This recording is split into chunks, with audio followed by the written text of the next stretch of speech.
Welcome to another video. This time we will be continuing where we left off, which is that these three people, one of them died, but I'd like to point out that I missed out on some very important things, so we should backtrack a bit and we should talk about Dorn, like this place to the south of the map, where they failed to conquer actually. Dorn, the laws that these three guys implemented, and the structures that they will be building, which is like this big mansion in King's Landing called the Red Keep, and like laws in general they will be implementing, and just stuff, like general stuff. Okay. We actually have music in the background, so I don't know if that will be a thing that is staying, but I think it will be nice to have some medieval music in the background. Anyways, these three guys have three large dragons, bigger than couple houses maybe. Okay, maybe Balerion is like that. But they're very big, like at least one house. They are bigger. Like they are very big. They are very fucking big. Compared to King's Landing, maybe they're like fucking this big, and it takes a lot of sheep, cows to feed these three people, horses maybe. Okay, so what do we talk about right now? We will be talking about Dorn. In Dorn, we had a character called Maria Martel, which is this very old, very stubborn, fat, and gray-haired lady. She's actually a very cool character because she inspired the Dornish people to not surrender, and like the Dornish people should not become ruled by anyone else, and they actually managed to survive. This lady is in her 80s. Like she's very old, very wrinkly, very old. She's called the Yellow Toad, so a lot of people dislike her physical appearance, I guess. Like she's, yeah, she has a son, which I forgot the name of, and the son has a daughter. Let's make these people happy because they won the war, basically. How did they win the war? I mean, they lost a pretty good amount of their population because, like, the armies of the Reach, armies of the Stormlands, like, all fucking raided especially the northern parts of Dorne, and Balerion and Vhagar burned the fucking living shit out of, like, many cities over here. So, I'm assuming, like, fucking a lot of the population died, but they managed to not get conquered. How did they not get conquered, you might ask? They have bought these. Okay, there is this theory called the theory is not called anything, but like there's an island called Lys over here, somewhere over here. I just drawn it here. The people of Lys have fought with dragons in the past, like the locals living in this island, and there are fucking crossbow bolts here, like huge crossbow bolts that you can aim at dragons, and if you're lucky, you might take one down, and that's how the Lys people have managed to survive in the past. So the Dornishman, like this is just a normal Dornishman. This is just a normal guy who loves his country, who has nothing to do anything bad. He is honorable. He might not be honorable. I'm not saying every person of any kind has to be good, but like he's just defending his country. He has nothing ill intention. Like these dragon lords coming to his country and trying to conquer it, he has the right to defend himself. And the Dornishmen have acquired these weapons of these crossbow bolts that they can aim at dragons. And this guy actually managed to be pretty lucky and the crossbow bolt went up, bling, chin, gone inside Meraxes' head. I specifically, Meraxes dies, and Rhaenys is potentially killed. But there are theories that Rhaenys is actually lived longer than we have thought so. And what is that is that this guy, like the Dornish guy, that succeeds after his mother dies. Like Maria Martell dies at some point during the war, and this guy does not want to continue the war any further. So he wants to make peace with Aegon. So he sends his daughter to make peace, and he gives her this letter. In the letter, what does it write? Aegon takes the letter and reads it. In the letter, what it writes. And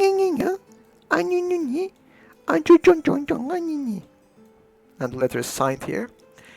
And when Aegon reads this, he's shocked. His whole face goes pale white, and he jumps on Balerion, and they go. And when they come back, Aegon says that, okay, we are making peace. Okay, fuck that. Okay, so there are theories on what is actually written in this paper. It is said that Rhaenys is actually alive, and Aegon has went to see her, but Rhaenys was in like such fucking bad condition that they put her out of her misery because the amount of torture she was endured by the Dornishmen. Like maybe fucking her limbs were dismantled, maybe a couple organs here and there. So Aegon was just fucking traumatized, and they make peace with Dorne, and Dorne remains independent, like this. But we lost one Dragon Lord. We lost our Queen of the Dynasty, our Mother of the Dynasty, Rhaenys, which is a shame. She was a very outgoing, poetic, social kind of woman, very good person. She had a son, Aenys, which was 3 years old when she died, I believe. Aenys is like the direct representation, like personality traits representation of Aegon's child. Aenys is very sociable, very not into warfare, not martial. And Maegor, which the son Aegon will be having with Visenya later down in the line, is the exact opposite of Aenys. Maegor is very fucking brute. He is testosterone.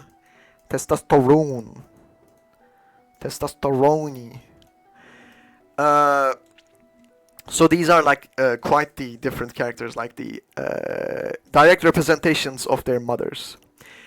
There is actually a theory that Aegon did not produce any of the children himself.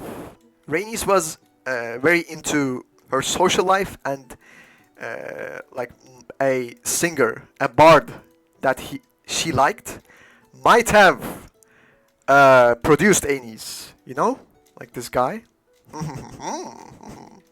The reason I think that this is that this girl, Elisane, has blonde hair.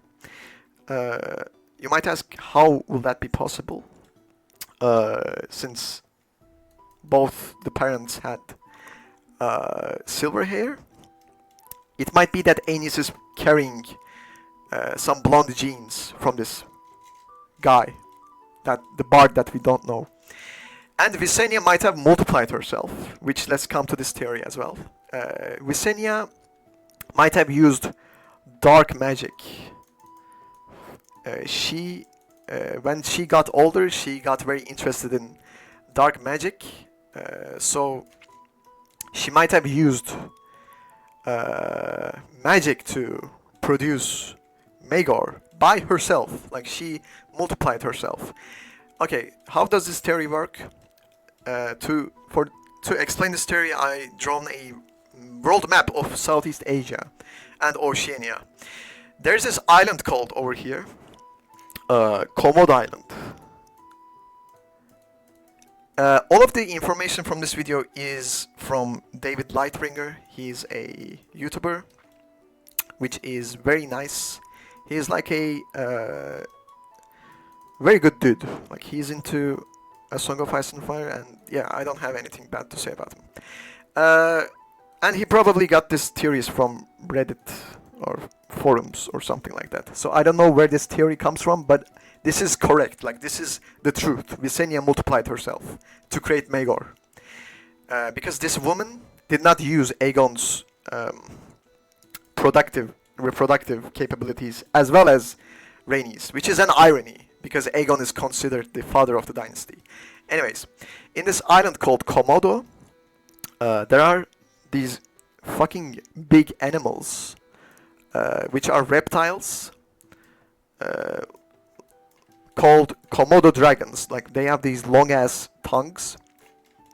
Okay, so what does a Komodo dragon do? If a Komodo dragon is female and it is left alone, it will actually manage to multiply herself. So, like, this is one Komodo dragon, and it becomes two, and then they make a child together, which is like very fucked up. This goes into Freudian fucking stuff like that. But Maegor and Visenya are not like that. Like, there won't be anything like that. But Komodo dragons can actually multiply by themselves if left alone. So, since Komodo dragons are reptiles, and do you know what else are reptiles? These are reptiles. So, our Targaryens are actually reptiles as well. So, it is kind of plausible that Visenya has discovered some old Valyrian magic to multiply herself, and that is how Maegor is born. But there is a problem with this, because when a male reptile is born through multiplying by herself, by her mother, the male cannot create any children as well. So this creates this fucked up thing where this guy cannot create any children, offspring of its own. So this might have become spoilers for the next video, but yeah, I just wanted to touch on this. Okay, what else should I talk about? There is a House Velaryon. There are actually 3, or let's say 4, Valyrian families that hold land. These are called houses. Valyrian 3 to 4 houses that we know of in the books. The first one is obviously the House Targaryen, which our characters are from. The second most important house from Valyria is Velaryon. These people are like shipbuilders. They are very, very fucking good at ships. Thus, they control the trade over the kingdoms. This place called Driftmark is where they hold their land. And they produce a fuck ton of ships here. And they just send these ships to secure fucking trade everywhere.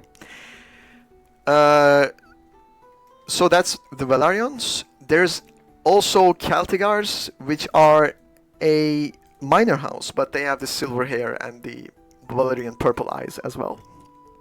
And we have also House Coheris, which is founded by Quentin Coheris. This guy is the master at arms of our 3 siblings. So this guy was like a very skilled swordsman, and he had white hair, like from Valyria. And this guy is like very fucking old. He has his beard here. And this guy trained Aegon and Visenya in sword fighting. So they have a lot of respect for this dude. And when he had sons and grandsons, they said, fuck it, let's just give him a house. And when they conquered this very important place called Harrenhal, they said, fuck it, let's just give it to this guy, Quentin Coheris. So House Coheris became a thing. So there are 4 important houses that have the Valyrian blood that will be kind of intertwined with the story.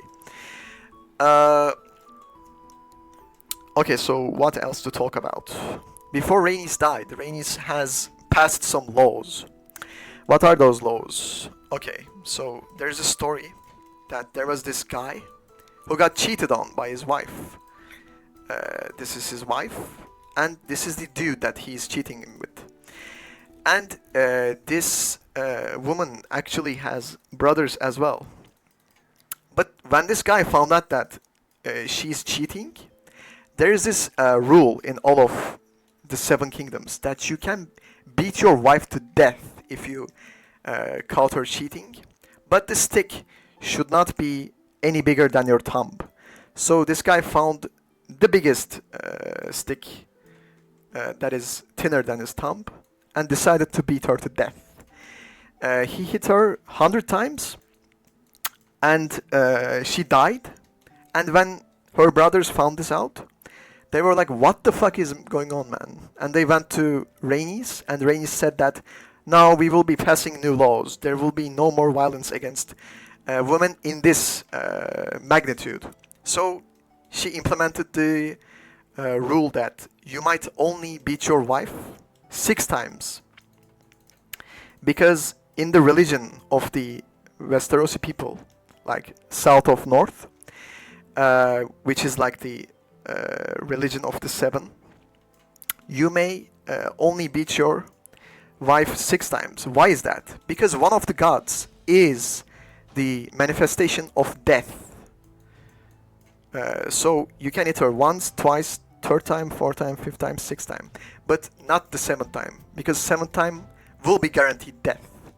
So this was actually good for the people, because it did not anger the religious fanatics so much, and it also gave rights to, like, human rights to women. So this is like a good thing. Visenya also implemented some stuff. Aegon gets attacked by the Dornishmen during the war. Like, these fucking assassins come with their fucking daggers or stuff. Like these shady ass motherfuckers. There are like lots of them here. And Aegon has his guards as well. And they have a fight. And all of the guards get killed. And Visenya kills the last guy with Dark Sister. Like this sword over here.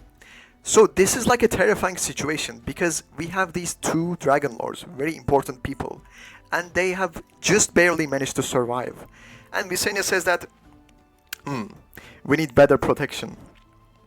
And she in a swift moment takes out Dark Sister and cuts Aegon in his cheek, and like the cheek bleeds. And she says that she says to her guards, "You guys are fucking lazy and slow, man. Like, what is going on? You did not try to stop me. You didn't even react. We need better guards." So she implements the King's Guard, which 7 knights for the 7 gods. These 7 knights, all let's think that this is 7 people, all wear white cloaks, white armor, white swords. Like, the concept is white only, and they are very, very good, skilled people from all throughout the kingdoms. Like, you can be just a normal ass knight from Vale, and if you're very good at your job, you can actually become a part of the King's Guard. If you're from this fucking place over here, and you are actually very good in sword fight, you can become a part of this King's Guard. So this was implemented as well. Our 3 guys also implemented relationships getting stronger within the kingdoms. Do you remember the Lauren Lannister, which was this blonde dude? He has a daughter, and they married the daughter to, I believe, the Redwynes, like somewhere in the Reach. They marry the house that rules the island of Tarth to fucking people. Like, they send many daughters everywhere. So what I'm trying to say is that, like, they make all of these kingdoms develop relationships with each other, strengthening the bond between the kingdoms.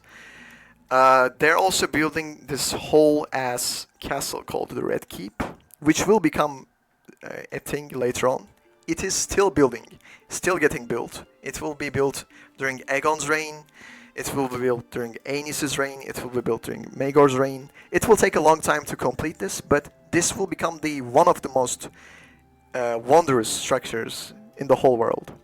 And King's Landing, Aegon Fort's population actually fucking 10 times becomes 10 times of that in just like what, 2 decades or something like that.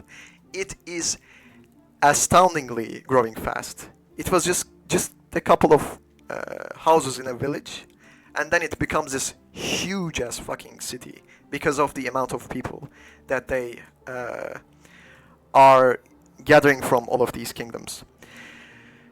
Yeah, and that's about it. In the next video, I guess I will be talking about the sons and their reigns. And actually, I will be talking about Visenya and Aegon too, and how Aegon dies. Ooh, that's a spoiler. Maybe I shouldn't have said that. But yeah, I hope you enjoyed it. Like, there are these reptiles, Komodo dragons, and like, since Targaryens are reptiles, Maegor is actually a Komodo dragon. So yeah, that's like that. So, see you in the next video. Thanks for watching. Peace.